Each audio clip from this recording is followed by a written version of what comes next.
샬롬 류 선생의 구속사 천국 열차 유도수 목사님의 신구약 성경 파노라마를 낭독하는 시간입니다. 지금은 열왕기하 파노라마 14장입니다. 돕기도 하시고 패하게도 하시는 하나님. 14장에서는 남쪽 유다와 북쪽 이스라엘을 교차적으로 기술하고 있는데 주로 유다왕 아마샤와 북이스라엘왕 여로보암 2세의 행적입니다. 이 점에서 조심할 점은 이 무렵에 등장하는 남북왕의 이름이 같기 때문에 혼동할 수가 있다는 점입니다. 중심점은 유다왕 아마샤가 여호와 보시기에 정직히 행하였으나 그 조상 다윗과는 같이 아니하였다는 3절 라는 점과 북이스라엘 왕 여로보암 2세는 여호와 보시기에 악을 행하여 이스라엘에게 범죄하게 한 느밧의 아들 여로보암의 모든 죄에서 떠나지 아니하였다라는 24절의 말씀에 있습니다. 이를 세 단원으로 나누어 상고합니다. 첫째 단원 1절에서 7절 아마샤의 형통, 둘째 단원 8절에서 22절 아마샤의 패마, 셋째 단원 23절에서 29절 여로보암 2세의 행적. 첫째 단원 1절에서 7절 아마샤의 형통. 이스라엘의 왕 여호아스의 아들 요아스 제2년에 유다왕 요아스의 아들 아마샤가 왕이 되니 1절 유다의 왕에 오른 아마샤는 여호와 보시기에 정직히 행하였으나 그의 조상 다윗과는 같이 아니하였으며 그의 아버지 요아스가 행한 대로 다 행하였어도 하는데 3절 그의 아버지 요아스가 행한 대로 다 행하였어도 라는 말이 무슨 뜻일까요? 요아스는 처음에는 성전을 수리하는 등 선을 행하였으나 말년에는 하나님을 버리고 우상을 숭배했으며 이를 견책하는 은인의 아들을 돌로 쳐 죽인 일로 인하여 신하에 의하여 침상에서 죽임을 당하였던 것입니다. 역대하 24장 25절 아들 아마샤도 이를 답습했다는 뜻입니다. 즉 처음은 좋았으나 나중은 나빴다는 말이 됩니다. 이 점을 역대하에서는 아마샤가 여호와 보시기에 정직히 행하기는 하였으나 온전한 마음으로 행하지 아니하였더라고 말씀하고 있습니다. 역대하 25장 2절 이러므로 아마샤가 여호와 보시기에 정직히 행하던 처음에는 하나님의 도우심으로 형통하였으나 하나님을 버리고 우상을 섬기게 되자 그의 말년은 비극으로 끝마치게 됩니다. 모반이 일어나게 되면 나라는 혼란에 빠지게 되고 왕조가 바뀌기 마련이나 그러나 하나님께서는 유다 왕국이 바뀌는 것만은 용납지 아니하시고 왕위를 다윗의 씨에게 계승하게 하셨던 것입니다. 이렇게 해서 왕이 된 아들 아마샤 초기에는 여호와 보시기에 정직히 행함으로 나라가 그의 손에 굳게 설 수가 있었고 5절 그러자 그의 부왕을 죽인 신복들을 죽였다 합니다. 5절 이때 아마샤가 하나님의 법을 존중했다는 점이 모세의 율법책에 기록된 대로 왕을 죽인 자의 자녀들은 지키지 아니하였다는 데서 드러납니다. 6절 이는 어머니의 영향으로 여겨지는데 생명을 걸고 요아스를 6년이나 성전에 숨겼던 대제사장 여호야다가 왕 요시야로 두 아내에게 장가들게 하였다는 데서 드러나는데 역대하 24장 3절 아마샤의 어머니를 제사장이 간택했다면 경건하고 현숙한 여인을 택했을 것이 분명하기 때문입니다. 아마샤는 대내적으로 나라가 견고해지자 대외적으로 국방을 튼튼히 하기 위하여 에돔 정복에 나섭니다. 역대하에 의하면 아마샤는 에돔 정복을 위하여 당초에 은 100달란트로 이스라엘 나라에서 큰 용사 10만을 삭슬 내었다 합니다. 그런데 어떤 하나님의 사람이 왕이여 이스라엘 군대로 왕과 함께 가게 마옵소서. 하나님께서는 이스라엘 곧 온 에브라임 자손과 함께 하지 아니하시나니 하면서 왕이 만일 가시거든 힘써 싸우셔서 하나님이 왕을 적군 앞에서 엎드러지게 하시리이다. 하나님은 능히 돕기도 하시고 능히 패하게도 하시나이다. 라고 역대하 25장 6절에서 9절 진언을 했다 합니다. 이럴 경우 여러분이라면 어떻게 하였겠습니까? 아마샤가 하나님의 사람에게 말합니다. 내가 100달란트를 이스라엘 군대에게 주었으니 어찌할까? 하나님의 사람이 말하되 여호와께서 능히 이보다 많은 것을 왕에게 주실 수 있나이다 합니다.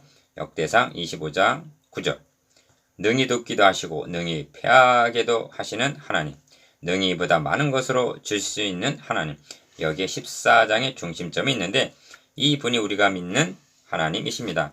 아마샤는 하나님의 사람의 권함을 받아들였습니다. 적에 대한 두려움도 100달란트에 대한 미련도 깨끗이 믿음으로 떨쳐버리고 성경은 아마샤가 담력을 내어 그 백성을 거느리고 이스라엘 용병은 돌려보내고 염곡에 이르러 역대하 25장 11절 에돔에 대하여 대승을 거두게 되었다고 말씀합니다. 그렇습니다. 수가 많은 것만이 강한 것은 아닙니다. 중요한 것은 하나님이 함께 하시느냐에 있습니다. 하나님은 금송아지를 섬기는 이스라엘과 함께 싸우러 나가시지 않으십니다. 남북전쟁 당시 링컨에게 부하가 이 전쟁에서 우리가 능히 이길 수 있을까요? 라고 묻자 링컨은 확신을 가지고 대답했습니다. 하나님이 우리와 함께 하시면. 성경은 말씀합니다. 여호와는 내 편이시라 내가 두려워하지 아니하리니 사람이 내게 어찌할까? 여호와께서 내 편이 되사 나를 돕는 자들 중에 계시니 그러므로 나를 미워하는 자들에게 보응하시는 것을 내가 보리로다. 여호와께 피하는 것이 사람을 신뢰하는 것보다 나으며 여호와께 피하는 것이 고관들을 신뢰하는 것보다 낫도다. 먼 나라가 나를 에워쌌으니 내가 여호와의 이름으로 그들을 끊으리로다. 그들이 나를 에워싸고 내가 여호와 이름으로 그들을 끊으리로다. 시편 118편 6절에서 11절. 우리가 믿는 하나님은 여호와 보시기에 정직히 행하고 하나님만 의지하는 자와 함께 하시고 능히 도우시는 하나님이십니다. 이것이 아마사의 형통입니다. 둘째 단은 8절에서 22절. 아마샤의 패망. 아마샤가 예후의 손자 여호아하스의 아들 이스라엘의 왕 요아스에게 사자를 보내 이르되 오라 우리가 서로 대면하자 했다는 것입니다. 8절. 대면하자는 말은 한판 겨뤄보자는 선전포고인 셈입니다. 아마샤가 돌려보낸 이스라엘 군사 10만은 무시를 당한 안가품으로 유다 성읍을 습격하여 사람 3천을 죽이고 물건을 많이 노략해 갔는데 이에 대한 보복을 하려고 했던 것 같습니다. 그러나 하나님은 이미 아마샤와 함께 하시지를 않으셨습니다. 왜 그러실까요? 아마샤가 에돔 사람을 죽이고 돌아올 때 세일 자손의 신들을 가져와서 자기의 신으로 세우고 그것들 앞에 경배하며 분향한지라고 자신의 힘으로 승리한 줄로 알고 마음이 교만하여 하나님을 떠났기 때문입니다. 그러므로 여호와께서 아마샤에게 진노하사 한 선지자를 보내셔서 권하게 하십니다. 왕께서 에돔에 대하여 대성을 거두지 않으셨습니까?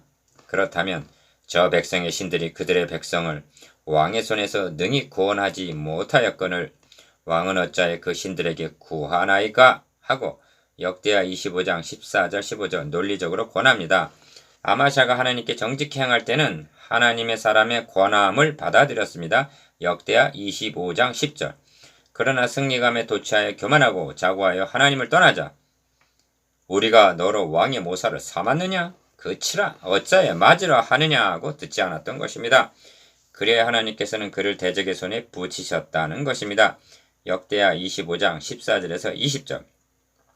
결과는 이스라엘 앞에서 대패하게 되고 아마샤는 사로잡히고 예루살렘의 성벽은 헐리고 성전의 금, 은과 기명과 왕궁의 재물을 탈취당하고 백성들은 볼모로 끌려가게 되었던 것입니다.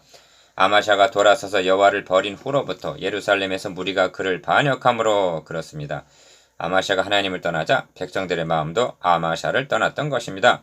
결국 그들에 의해 죽게 됩니다. 역대하 25장 27절 28절. 아마샤는 그는 실로 그 부친 요아스의 행한 즉 처음에는 좋았으나 나중에는 나빴던 것입니다. 3절 하반절. 이것이 여호와를 버린 아마샤의 패망입니다. 셋째 단원 23절에서 29절. 여로보암 2세의 행적. 때의 북이스라엘은 여로보암 2세가 사마리아에서 왕이 되어 41년간 다스렸으며 23절. 그가 여호와 보시기에 악을 행하여 이스라엘에게 범죄하게 한 느밧의 아들 여로보암의 모든 죄에서 떠나지 아니하였더라 합니다. 24절. 여로보암의 모든 죄라면 금송아지 우상을 섬긴 죄입니다. 그러고 보면 남쪽 유다에서는 아마샤가 세일, 에돔 자손의 우상을 섬기고 북쪽 이스라엘에서는 금송아지를 섬겼다는 것이 됩니다. 이 점에서 주목하게 되는 것은 이 시점에서 이스라엘의 하나님 여호와께서 그의 종 가드 헤벨 아미떼의 아들 선지자 요나를 통하여 하신 말씀과 같이 하고 25절 요나를 거론하는 의도가 무엇인가 하는 점입니다. 아미떼의 아들 요나라면 너는 일어나 저 큰 성읍 느느웨로 가서 그것을 향하여 외치라는 요나서 1장 1절 2절 명령을 받은 선지자가 아닌가. 여기에 숨은 그림과 같이 하나님의 마음이 나타나 있는 것입니다. 여로보암 2세 치하는 육적으로는 번영을 누렸으나 그 이름이 말해주듯이 영적으로는 어두운 시기였습니다.